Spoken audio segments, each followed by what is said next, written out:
رئیس جمهوری تاجیکستان امامعلی رحمان و رئیس اجرایی حکومت وحدت ملی جمهوری اسلامی افغانستان عبدالله امروز در دوشنبه مسائل همکاری دو کشور در زمینه‌های سیاسی و امنیتی، اقتصادی و اجتماعی و فرهنگی و آموزشی را بررسی کردند.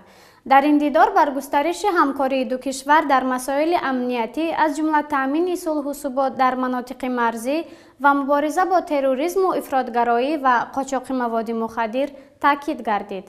رئیس جمهوری تاجیکستان امروز همچنین با وزیر نیروی جمهوری اسلامی ایران حامد چیچیان مسائل همکاری‌های دوجانبه در زمینه برق و نیرو را بررسی کرد. در این ملاقات یادآوری شد که همکاری تاجیکستان و ایران در بنیاد سازه‌های برق و ترابری از مهمترین زمینه‌های همکاری دو کشور است.